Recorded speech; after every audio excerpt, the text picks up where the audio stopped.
Thanks for joining us for This Week in Jacksonville Business Edition. Victor Dover is the keynote speaker at Scenic Jacksonville's 6th annual Great City Symposium. That's coming up February 5th.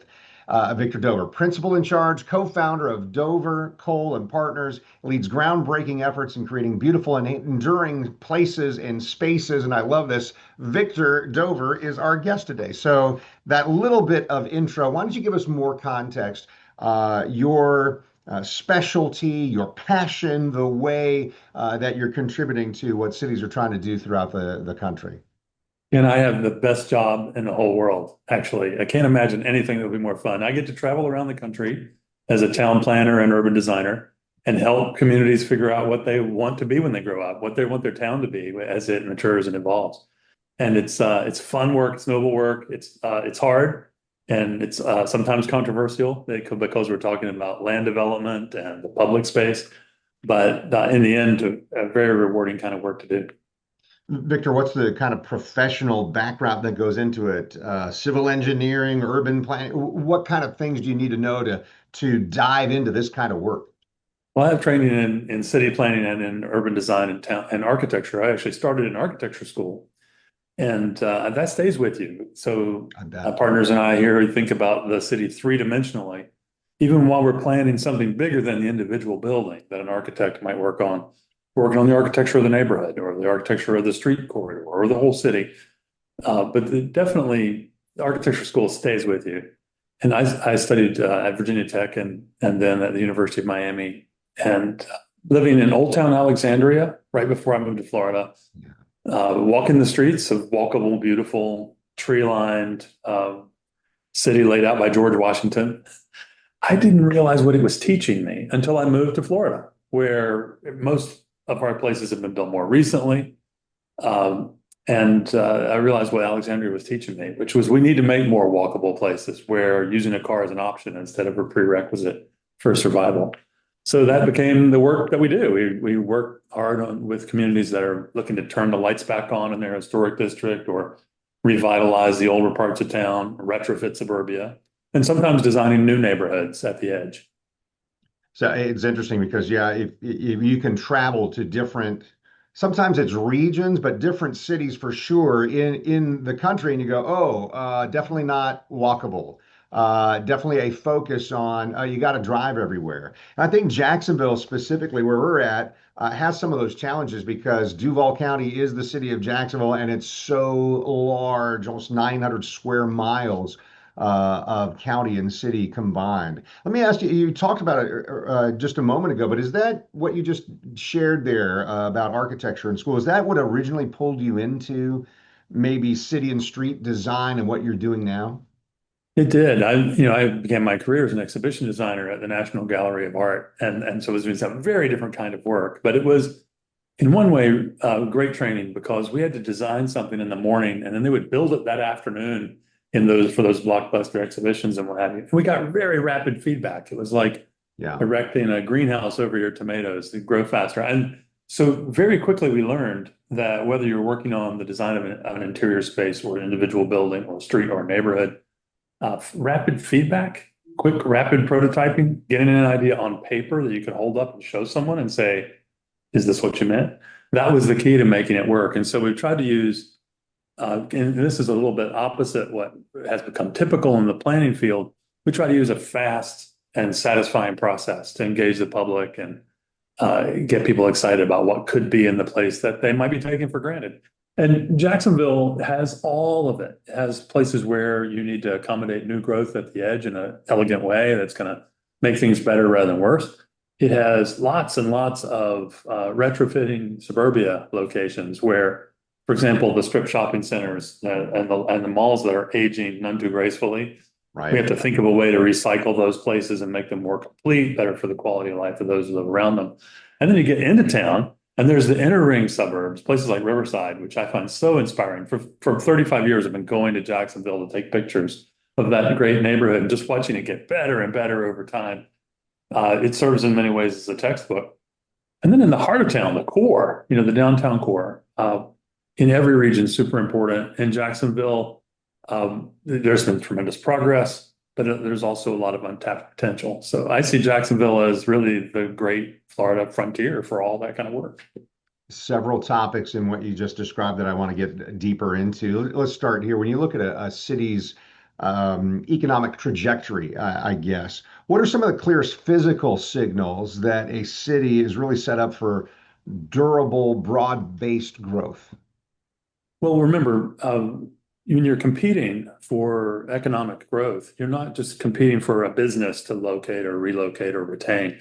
You're actually recruiting their employees and their leaders. So the number one criterion is to create a place where the decision makers want to be and where they want their employees to be able to be. So if you create a community with a high quality of life and a great experience when you're outside between buildings, then you have improved your competitive advantage.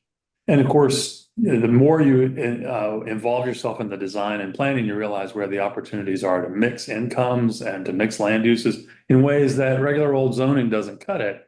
And that is how you retain and recruit talented personnel to work in your hospital or work in your research lab or what have you. So, or in your university. So recruiting hard-won personnel who could probably, especially the ones with lots of training or experience, who can work, live anywhere they want, recruiting them to choose your place is the key to competitive advantage. We've seen communities all over the country really leverage that. It's sometimes called collaborative economics because you get this synergy between investment capital and place and people that all come together in one spot. And that is definitely something happening in all our Florida towns right now as we have become a go-to place for people emptying out of other states. Yeah. And you mentioned that. I certainly see that over the last 5 years, right? And I think when it is specific to downtowns, I think downtowns are still evolving post 2020. What makes a downtown, in your mind, resilient now? And what has to change maybe in the physical approach to city centers? Well, the first thing to realize is that they're always works in progress and they're always changing. They're like giant collaborative works of art where lots of people are working together, but they may not even meet each other because they live decades or centuries apart. So just change is the constant and they have to evolve. After all, how many livery stables do you have in downtown Jacksonville lately? Not very many, right? And how many places where you fight fires by bringing out a horse-drawn wagon? You don't. So what you need is a town that is set up to change as the technology changes and as society changes in ways that allow each generation to make its timely upgrades. And I think that's true in any neighborhood. It's especially true in downtown because everybody in the region is a shareholder in downtown.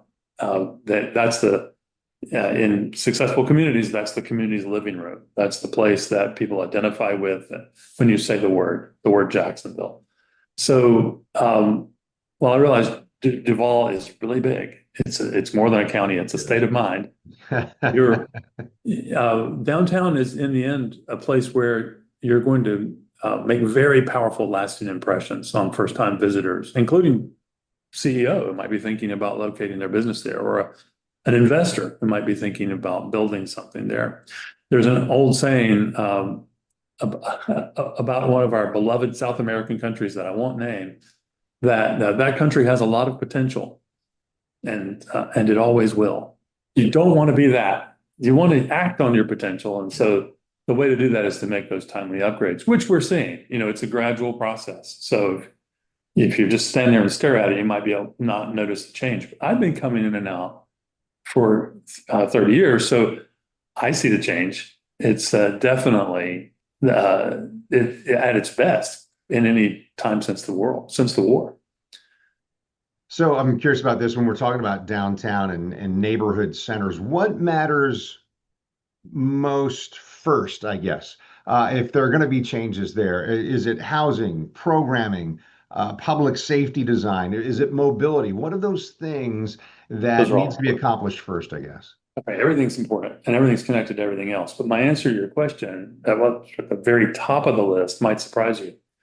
I think it's street design. I mean, this is a little bit of an obsession of mine. I'm going to talk about it some in the presentation for Scenic Jacksonville's event.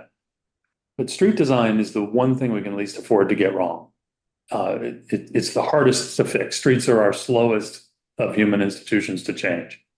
So once you build it, it kind of stays that way for a long time. So so we can at least afford to get it wrong. And guess what? It's most often gotten wrong. And what I mean by gotten wrong is the places where all the priority went on to free flowing traffic and not on to safety or beauty or creating addresses that people would love as the place where they live or the place where they roost their business. Yeah. That's the number one objective, make addresses that those individual businesses, institutions, and households would just love to be on. And if you go to historic places around America, including your own Riverside neighborhood, just to name one, but you go to the Garden District in New Orleans, or you go to Old Town Annapolis, or just the historic district in Savannah, that's all you see, addresses that somebody set up by drawing lines on a map and creating those great relationships between buildings and the spaces between them. The reason I say street design is most important is because when I ask audiences to name the biggest things they own, people usually say, oh, my house or my car or my washing machine or some big object. But actually, the biggest things we own are our streets. All of you in Jacksonville own those public spaces, including your parks and squares and libraries and what have you. But the streets are the biggest thing you own. So if that's your asset and you want it to appreciate and not depreciate, the design is incredibly important. How does that change? Does a city need to have a mindset change? Do they need to engage someone like you who's passionate about street design? I mean, how does that change in terms of a city saying, hey, we want to move forward. We want to be a great city? Well, one of the great challenges is that planning, that is land uses, like housing or workplaces or civic, those retail, those kinds of uses. Land uses are usually planned in one silo, in one bureaucracy with its processes, and transportation is usually planned in another one. Parks may be in yet a third silo. When in reality, these three things all go together and they work with each other. So the first thing is to hook together the thoughts about what goes where and how we're going to regulate development in a way that isn't a turnoff to investment, but attracts it. And do that in conjunction with where we're spending money on fixing streets, on planting trees or installing transit. And to hook all of that to the bigger system of the green parts of the city, the lungs of the city, that's your river and your parks and your riverfront greenway, things like that. If those can be talked about in the same room at the same time, the potential for synergy is huge. There's a great old saying by my friend Brent Tadarian, who used to be the planning director in Vancouver, smart guy. He said, the best transportation plan is a good land use plan. And I would actually amend that just a little bit and say land use and urban design plan. And the reason is because if we thoughtfully put things close together, shorten trips. And when we shorten trips, there's less traffic congestion. So the one thing that drives people in Duval and Greater Jacksonville the maddest is the traffic congestion, right, at peak hour. That's all happening because we've set the world up to require a car trip for everything. And most of the time, a long car trip driven by one motorist who's traveling alone. Well, think about the geometry of that. That just sets it up so that certain intersections, certain corridors are going to be jammed with traffic at peak hour. And maybe jammed that way from now until the end of time, by the way. So no amount of road widening would ever fix it. The only thing that would fix it is actually making it possible for people to make shorter trips, even if they're driving. Now, if they make enough shorter trips, they might also be able to convert some of them to trips made by walking or biking or using transit. And so as we give people more choices, the quality of life just rises. And by the way, the carbon footprint drops, which is another thing. And the cost to each household to operate their daily transportation also drops. And property value rises also. So everybody wins with short trips. And that means getting those silos closer together or breaking them down.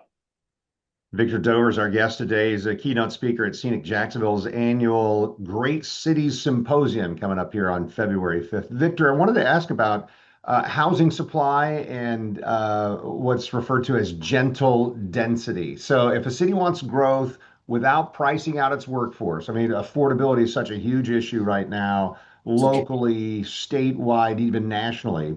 So, what are some of the practical steps to try and support more housing in a way that still feels like a neighborhood upgrade? I'm so glad you asked that. You know, in the 1950s, when Ozzie and Harriet was on television, we were creating a whole lot of Ozzie and Harriet households. And the priority at that time with the flight to the suburbs and with motorizing America was to set things up for that household. So the housing industry all turned its attention almost exclusively to that, how to build more single family detached houses on larger and larger lots at the edge of town. And when 80% of the households you're creating fit that profile, you can kind of understand the economic logic of how they got into that.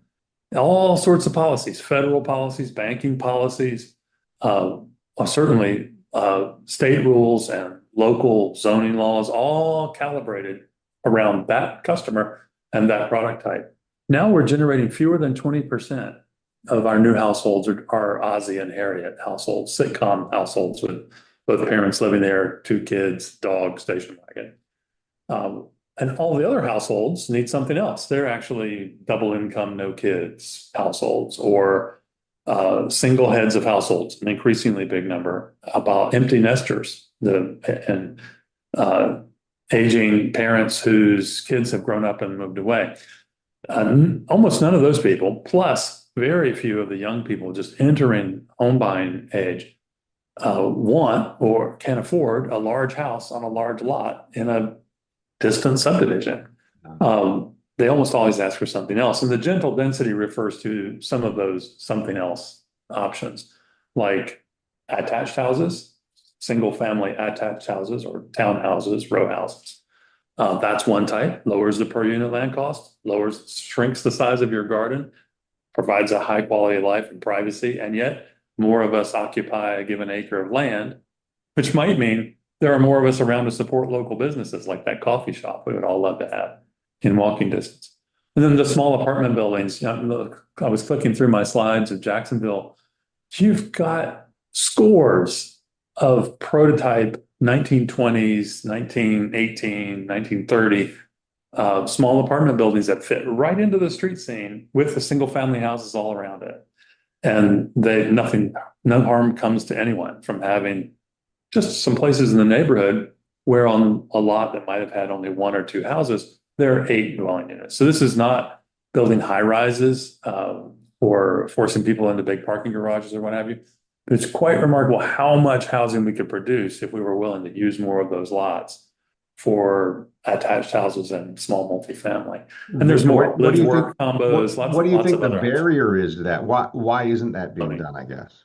Well, zoning, of course, is a reflection of in many ways, of fear. What can go wrong? The not in my backyard knee-jerk reaction is coming from fear of what could go wrong, right? So, and fear-based decisions in city planning are almost always problematic. You know, we do have to think about what could go wrong and build in controls for that. It's a reason why we don't let heavy smokestack industry, for example, locate right next to your house. We regulate that, right? So that you're not breathing their smoke. Does that make sense? Okay. Similarly, zoning took that idea and atomized the rest of the land uses, like keeping all the single family houses in one place and keeping all the apartments in another. That's not really a great recipe. It tends to generate those big bland apartment complexes that nobody really loves. And doesn't tend to replicate what we were learning from colonial times until the 1940s from those examples, like in Riverside. The street where Cherry Street Park is located at the end of the street. What a great little waterfront jewel that is. That same street has every kind of housing type you can name. Single family houses that are large, single family houses that are small and on smaller lots, small apartment buildings, accessory dwelling units or granny flats behind the houses or upstairs. Terrific example. And so Jacksonville is ready to teach the rest of the state how to do that, just with your historic examples. Victor, you're giving me a lot of time. I appreciate it. Maybe 2 more questions here. One of those is just Scenic Jacksonville Symposium. It's about learning from peer cities, not necessarily copying them. So how do you borrow lessons from other places without importing a model that doesn't really fit your specific city, in this case, the River City, Jacksonville? That's a terrific question. Well, first, yes, and I'll show some pictures from other places from peer communities and compare and ask questions. Hey, how about this? And how about that? But I think in the end, we don't go to those other places and take photographs of them and measure them so we can then impose their template on Jacksonville. It's teaching us how to see Jacksonville better, how to see Jacksonville differently. But traveling around a lot, I've learned that there are some norms that seem to transcend geography. They're especially in North American communities. It doesn't, across climate zones and across cultures, there are a few things that are normal, like what I called a minute ago, the building to street relationship.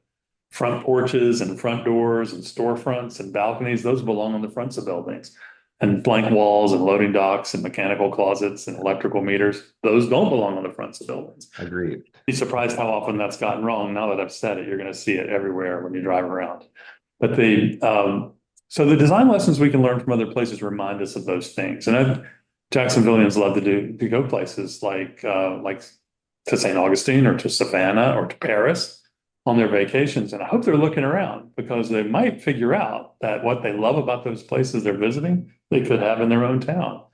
And it will be, when you implement, it will be adapted to the site. And hopefully you're using local materials and architects who understand, landscape architects who understand what grows naturally in your place. Even if you tried to replicate a great building and neighborhood from Charlotte or Kansas City or somewhere, it would still be Jacksonville when you're done, because of all those things. So let's wrap up here. If you could give Jacksonville one North Star principle that would improve economic outcomes and quality life over the next decade, what would that be?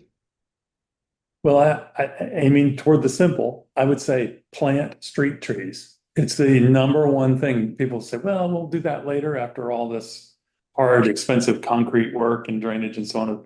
And it's the first thing cut from budgets. We lose trees to disease or to storm or to age, and then they don't get replaced. So when I go to your wealthiest neighborhoods, I can see people benefiting from having maintained or insisted on their street tree canopy. And then I realize that in some of the less well-off neighborhoods where they might not have the same amount of clout or what have you, they haven't got that. And you can see that in an aerial photograph or satellite view of Jacksonville. The greener places tend to be the places where the property values are highest. That's a reflection of clout, but it's also a reflection of people realizing how much that adds to their quality of life. In hot Florida, we're going to walk on a sidewalk instead of taking a car trip somewhere. We need shade trees. Yeah. So while this sounds really simple, you'd be surprised how many people say, well, we'll get to that later.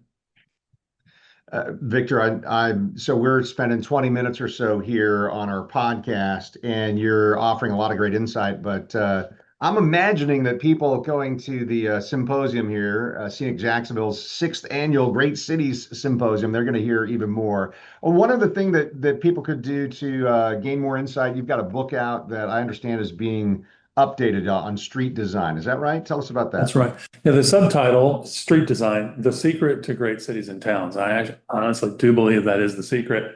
And the new second edition will come out this spring. We've been working on it for 5 years, and it's really a cover-to-cover rewrite and has a lot of new case studies and examples. But it's been very gratifying having written that book, and then I'll show up and some mayor or leader in a neighborhood or a developer or planning director will tell me about how they took that book to a meeting and they slid it across the table and they pointed to one of the 500 pictures in it and asked the DOT or the public works director or whomever, how come we can't have a street like that in our town? And that's one reason. I don't want you to buy one, Kent. I want you to buy 100 of them and pass them out to all your friends. I love it. I love the conversation. And Victor Dover, appreciate, again, sharing your insights. I know you're going to have great information for folks here coming up as well. 6th Annual Great Cities Symposium, Thursday, February 5th. It'll be at the Garden Club of Jacksonville. Tickets are available now. Starts 5:30 in the evening. Victor Dover, thanks for sharing your thoughts and your insights today with all of us. Thanks for having me. Yeah, and thanks for joining us on This Week in Jacksonville Business Edition. Remember, wherever you found this podcast today, go ahead and like, subscribe, follow. New episodes come out every Thursday at 9 in the morning.